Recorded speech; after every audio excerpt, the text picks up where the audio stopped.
Hi, my name is Wendy. I'm from Queensland, originally from South Australia.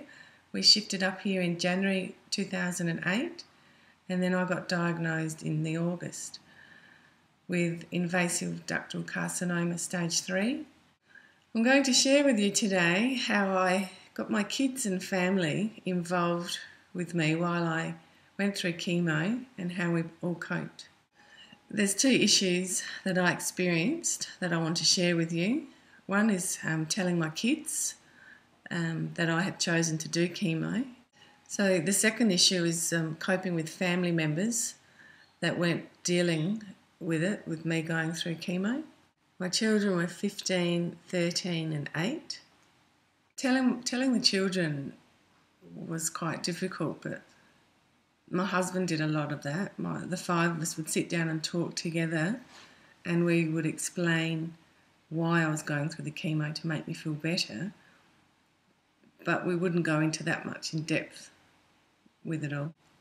We would talk to the two older ones more about it, but with the younger one, we would answer his questions and just leave it with that.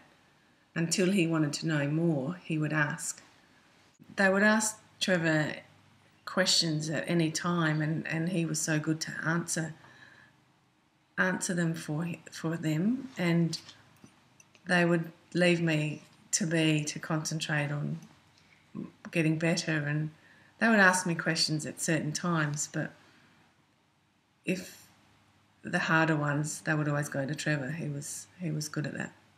Yeah, got to them a little bit, thinking, well, why does Mum have to do this? And once we explained and realised going through chemotherapy and radiation will make me feel better, they knew that I'd get on with it and deal with it and get over it and move on. The hair, it was started falling out on my daughter's 16th birthday.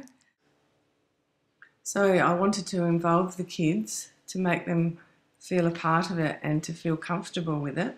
So we had a barbecue one afternoon and the kids got to shave my hair and cut it and then made it into a mohawk. Yes, it was an emotional day, but the kids got to feel that it was a part of what was going to be with me for the next few months, and they felt comfortable with it.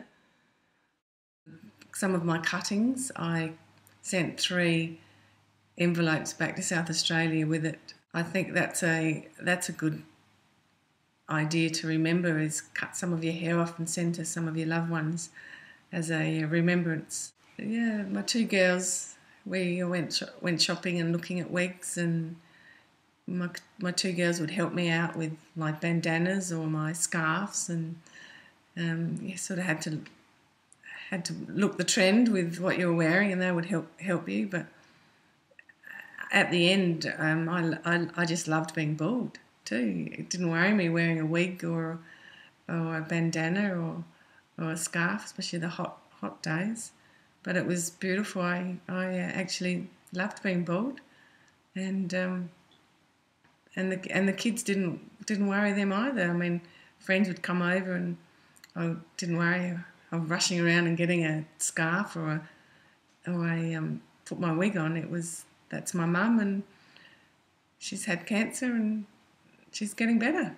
A couple of my family members weren't coping, so they seen me with no hair, and so that really scared them. So they jumped on a plane, and my sister brought my parents up, and they could see that I was coping and had the treatment. And they arrived, and I had chemo the next day, and that night we come home and we had a bandana party because I had my bandana on, so I had quite a few. So I said, right, we're having a bandana tea. So we all put our bandanas on and had tea with it. So I included them. I mean, I had a bandana on, so they put one on, and it just made them feel easier with it, because they could see I was coping and joking and laughing, so they did it as well.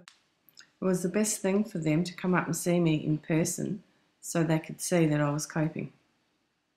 Bloom Hill's been a wonderful part of my life. I shifted up here and had no family. Bloom Hill was a lifesaver. They were there for just to drop in and say hello or have a massage, or they were there for the kids. The two older ones had counselling at Bloom Hill. They had about 10 sessions, and that was very, very good. But yeah, I really recommend the counselling. We made the household as normal as could be. We kept everything. We tried to keep everything the same. I didn't want to be put up in the bedroom away, even though I was tired and wanted to rest. I still wanted to be involved with the kids, so we got a lounge and put in the lounge room and pulled it out, and I'd lie there, and if I wanted to have a sleep, I'd have a sleep. So I still wanted to be involved with the kids. My children have come out of this as an amazing children. They've been so positive. My saying is, what the mind can believe, the body can achieve. And the kids, they see that what I've gone through, and they feel Mum's strong and we're strong too. So they put their mind to something, they'll do it. Every chemo I felt like it was a triathlon, because I love my sport and I'm very, very determined in what I do. If I start something, I'll finish it, and the cycles were like a triathlon because I used to do triathlons, and I'm going to do another triathlon. And so once I did that first chemo, right, tick that one off, and I've got 5 to go, and then I do the second one, and I treated them like that, and it was in my mind to how I got through it, and I was very, very positive. You've got to live every day. I watched a video, which was a very good video by Louise Hayes, and it's Healing Your Life, and I fully recommend. That was a very good turning point for us all. But you just can't live in the past, and I feel looking forward and looking to the present and having a goal. I like to have goals, and looking forward is a big achievement. And what you enjoyed doing, always try and get back and do it. I'm back now riding my bike, planning a triathlon with my 2 kids, and enjoying life.